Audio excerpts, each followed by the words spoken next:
Eu sou o Eric Brown e eu estou aqui ao pé da Acrópole, aqui em Atenas, para mostrar a vocês uma filosofia bastante conhecida, que é a de Aristóteles. O filósofo grego Aristóteles, ele era aluno de Platão, certo? Ele nasceu em Estagira, ele não nasceu em Atenas, isso é bom vocês se ligarem, e ele fazia parte do grupo de filósofos chamados de peripatéticos. Peripatéticos porque eles caminhavam por essas regiões aqui, caminhavam por vários lugares de Atenas para poder filosofar, certo? Eu vou ter que caminhar, vou ter que subir aqui em cima agora, daqui a pouco, então você é praticamente um peripatético, só que não dá tempo de filosofar nesse sol que está a 40 graus aqui, tá osso. Mas Aristóteles, falando sobre ele, né, ele é um dos principais filósofos da história, ele é conhecido como sistemático, diferentemente de Platão, ele escrevia em forma de sistema, tipo assim, Platão escrevia em forma de diálogo, e Aristóteles escrevia em forma de sistema, tipo, se você quiser saber sobre metafísica, ele tem um livro chamado Metafísica, se você quiser saber sobre política, ele tem um livro chamado Política, sobre ética, um livro chamado de Ética, enfim. Ele vai ser um dos principais filósofos que vai influenciar principalmente a escolástica, certo? Ele é considerado um dos primeiros cientistas, um dos primeiros caras a analisar a vida de forma científica, certo? Ele tem inúmeras teorias que eu queria passar para vocês agora.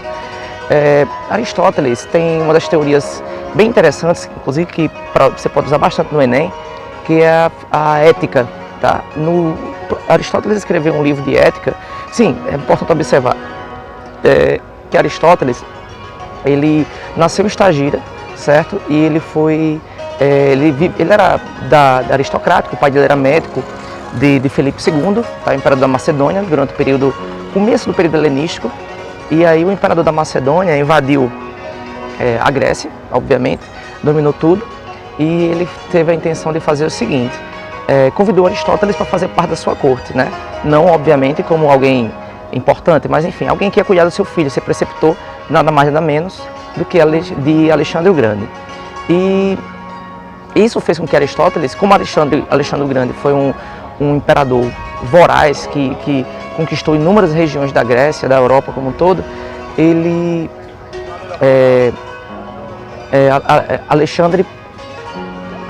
Aristóteles pôde acompanhar Alexandre em toda a sua caminhada, em muitas das suas caminhadas, quer dizer. Isso fez com que ele conhecesse mais o mundo, tá, do que outros filósofos anteriores a ele, como o próprio Sócrates. É curioso observar que Aristóteles então teve uma vida muito prolífica, bastante produtiva em relação à sua filosofia. Ele conheceu Platão bastante jovem, mais ou menos de 18 a 20 anos de idade, e ele logo se destacou como o melhor pensador, né? Isso fez com que Platão logo percebesse o brilho de Aristóteles.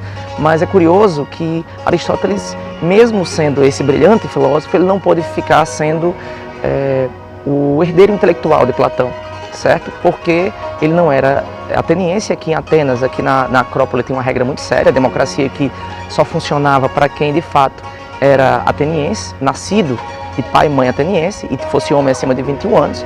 Então, apesar de Aristóteles ser homem, ele não era nascido em Atenas, ele era de Estagira, então isso ele não podia ficar na academia. Mas tudo bem, depois que Platão morreu, ele funda o seu liceu, que vai ser uma escola mais sistêmica, mais preocupada em coisas científicas, biologia, etc. e tal. Você deve se lembrar de uma imagem famosa de Rafael Sanzio, que mostra Platão do lado de Aristóteles, em que Platão aponta para cima e Aristóteles aponta para o meio. Bom, Platão aponta para cima porque a ideia do mundo das ideias, né, o mundo inteligível, a valorização do mundo inteligível. Rafael Sanzio foi muito perspicaz nisso. Mas Aristóteles aponta para o meio porque ele considera o seguinte, não é que ele desconsidera a visão de Platão, a metafísica platônica. Ele apenas observa que para entender o mundo é necessário também olhar para o mundo natural. Okay? Por isso ele põe a mão assim à frente, que é como se fosse assim, olhe para a Terra também, Platão. E é interessante que eu gostaria de passar agora uma das ideias de Aristóteles, tá? Em outro vídeo eu passo outras ideias. Eu vou subir, dá bastante sol aqui. Quando eu chegar lá em cima eu faço outros vídeos sobre Aristóteles e outros pensadores. A ética. Para Aristóteles é a ética da mediania. O livro Ética de Nicômaco estabelece que o que seria o comportamento ético? O comportamento ético é um meio termo entre o vício, ou seja, uma falta de ética, e o excesso, um excesso de ética, que seria também uma corrupção da ética. Então, para Aristóteles, você consegue ser ético quando você atinge uma mediania. E como é que se atinge essa mediania? Através do hábito. O hábito estabelece essa forma. Por isso que, para Aristóteles, por exemplo, um adolescente, ele tem dificuldade um jovem tem dificuldade de ser ético porque ele tem pouco tempo de experiência. Então, como é que ele pode ser ético se ele não tem tanto tempo de experiência assim? Tá entendendo? Então, é preciso do hábito para ser. E as virtudes, né, elas são habituais, elas precisam ser agidas em conformidade com elas, certo? Então, esse primeiro vídeo eu queria falar um pouco sobre a ética de Aristóteles. Um pouco mais à frente a gente fala um pouco mais sobre mais do seu pensamento. Beleza, galera? Valeu!